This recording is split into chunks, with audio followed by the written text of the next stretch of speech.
So there's an Australian businessman by the name of Tim Gurner of the Gurner Group. And a lot of people are upset with him right now because of he just really said the quiet part out loud. You see how the economy is struggling. Prices just skyrocketed after, they claimed the pandemic was over. And I want you to hear what he says, what governments around the world are doing, and they are literally engineering a financial crisis. Let's roll that. I think the problem that we've had is that we have people decided they didn't really want to work so much anymore through COVID, and that has had a massive issue on productivity. Tradies have definitely pulled back on productivity. They have been paid a lot to do not too much in the last few years, and we need to see that change. We need to see unemployment rise. Unemployment has to jump 40-50% in my view. We need to see pain in the economy. We need to remind people that they work for the employer, not the other way around. I mean, there's been a systematic change where employees feel the employer is extremely lucky to have them, as opposed to the other way around. So it's a dynamic that has to change. We've got to kill that attitude, and that has to come through hurting the economy, which is what the whole global, the world is trying to do. The governments around the world are trying to increase unemployment to get that to some sort of normality. And we're seeing it. I think every employer now is seeing it. I mean, there is definitely massive layoffs going off. People might not be talking about it, but people are definitely laying people off, and we're starting to see less arrogance in the employment market, and that has to continue because that will cascade across the cost balance. I'm glad he said that, because people like him have access to the politicians because they fund them. You look at the United States of America, the Citizens United decision, which allows corporations and people like Tim here to give massive donations to political campaigns. Now, we know that politicians are whores for money. They will twerk all day long to get $1 from these businessmen and women. And they're going to do their bidding. This is why they don't do for the people. They do for the corporations. It don't matter if they're Democrat or Republican in this country. Don't matter.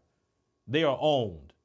So when you have a guy like this in his country, they all talk. They all part of the same system, right? He don't like the fact, and people like him and corporations don't like the fact that you are valuing yourself. You're not working to the bone. You're prioritizing your family now. You're prioritizing your mental health. You're saying, I'm taking vacations. I'm going to graduations. I'm going to birthday parties. Man, no, I'm not missing anything. Because you know how many people that have missed birthday parties, vacations, holidays, whatever, to go work for these people, and then they end up laying them off. Like, they show no loyalty to employees. They don't honor employees. You're nothing but an employee number to human resources, bottom line. And if you work for a good company, they want you to take holidays off. Want to. Let me tell you something. The last employer I worked with at the time, when they was considered Targa and everything. Now, not Target, Targa. It's a petrochemical company. And they had bought the facility that I went to work for. And this was the first facility I worked for that actually closed the facility on Thanksgiving. They had closed the facility on Christmas. And they would give everybody a Christmas party, right?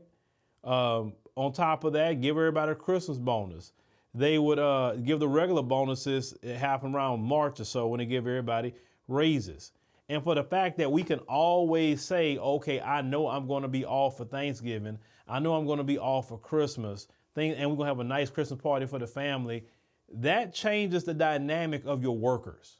Because when you can let them spend time with their families, when you're nice to your workers, I've seen the dynamic of just being harsh to a worker and also letting people prioritize family and different things like that. And I've found out that when you allow people to prioritize family, their mental health, etc., you actually get a better and happier worker that's working with you, not for you, with you, right? But people don't understand that in this day and time. So the raising of interest rates, the credit card interest rates are so high. I mean, you have over $1 trillion worth of credit card debt right now. Why? Because people don't have money, so they're swiping credit cards. I get it.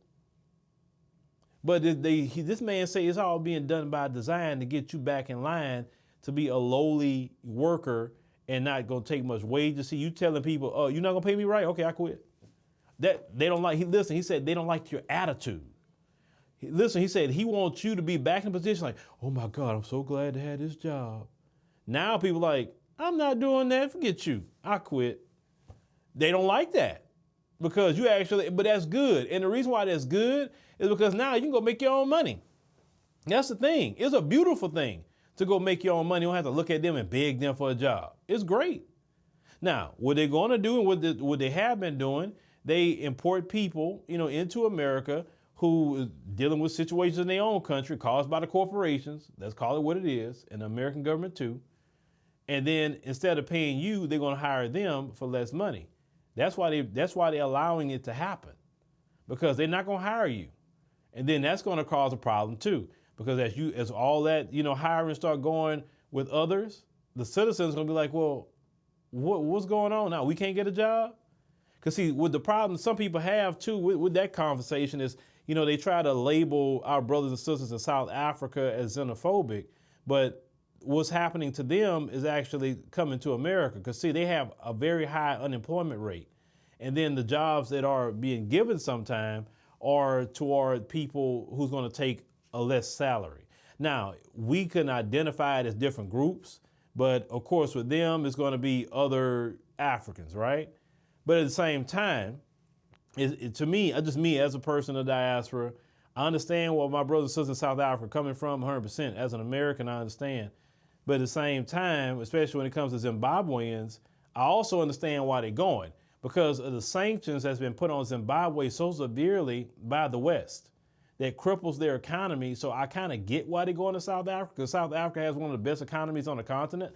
So I get it. So it's kind of a messed up situation, like especially for Zimbabweans. Like they dealing with that issue, then the unemployment's going on, in the jobs. So it's a powder keg of issues that could possibly happen. So, but like I said, I actually understand, because the citizens always want to be taken care of first. I get that. Oh, I really get it. So I hope the government can get that together, but like I hope our government can get it together, right? But people are making money and taking advantage of people from Latin America. They're taking advantage of them, they are. Or people from Zimbabwe or other countries that come to South Africa, they're taking complete advantage of them. So all these interest rates that you're seeing is all being done by design. Because say what you want to say about Trump, but we was enjoying them 0% interest rates, weren't we? We was enjoying that payroll tax, suspension, and when you had more money in your check. I remember when it happened. I'm like, oh, I got more money on my check. That's when I was still working in the petrochemical industry. I was happy about that, right? Not too long ago, when I was still had a job back then. So this is being done by design. Now, how you combat this? How we combat it? Just stop shopping.